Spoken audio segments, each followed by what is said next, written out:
Sa gitna ng San Jose Occidental, Mindoro, matatagpuan ang isang bundok na kilala sa kanyang nakakatakot na pangalan, Devil's Mountain. Ngunit bakit nga ba tinawag itong bundok ng Diablo? At anoong misteryo ang bumabalot dito? Halina't sabay-sabay nating panoorin ang Jonic Vlog presents Devil's Mountain, The Unsolved Mystery.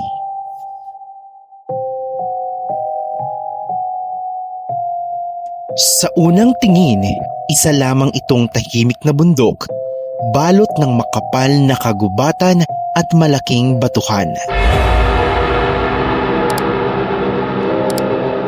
Subalit, ayon sa mga lokal na alamat at kwento, marami raw ang nakakaranas ng kakaibang pakiramdam tuwing lumalapit sila rito.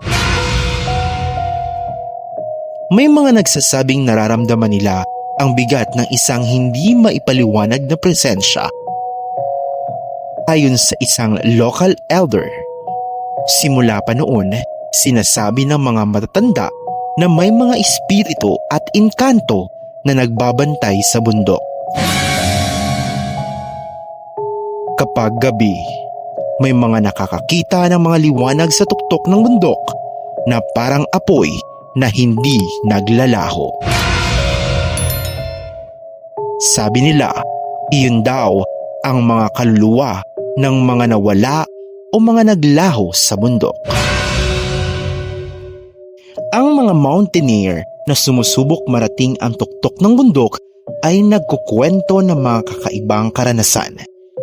Tila may mga mata na nagmamasid, mga yabag na naririnig, ngunit walang tao sa paligid. Maraming ulat ng biglaang pagkawala ng signal ng mga radyo at telepono kapag malapit na sila sa itaas. Ang tunay na pangalan ng bundok ay hindi talaga Devil's Mountain. Ito ay isa lamang pangalan na naidikit dahil sa mga kwento ng kababalaghan at misteryo.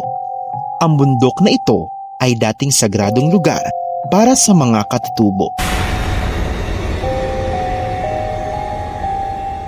Ngunit sa paglipas ng panahon, ang mga kwento ng supernatural na pangyayari ay nagdulot ng takot at respeto.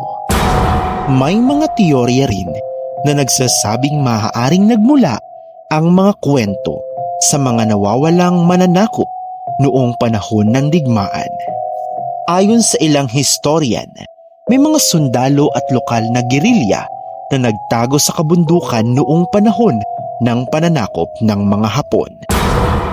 At ang kanilang mga naiwang kwento ang naging batayan ng mga alamat ng Diablo sa bundok. Hanggang ngayon, walang konkretong kasagutan kung bakit tinawag na Devil's Mountain ang bundok. Ang ilan ay naniniwala na ito ay isang paraan upang takutin ang mga tao, upang hindi na subuking pumasok at guluhin ang likas na kalikasan ng bundok.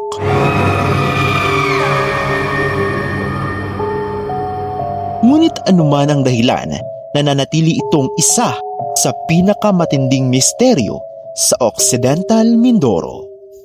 Ang Devil's Mountain, isang bundok na puno ng misteryo, kwento at alamat. Sa bawat pagakbay at bawat hakbang ng mga nagsusumikap marating ang kanyang tuktok, patuloy nitong binabalot ang sarili sa hiwaga at takot ng mga tao.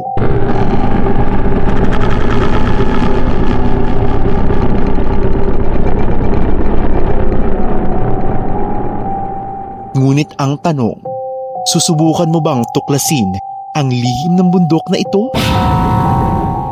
Huwag kalimutang mag-subscribe, i-like at i-share ang video na ito para sa iba pang kwentong kababalaghan at misteryo. Hanggang sa muli!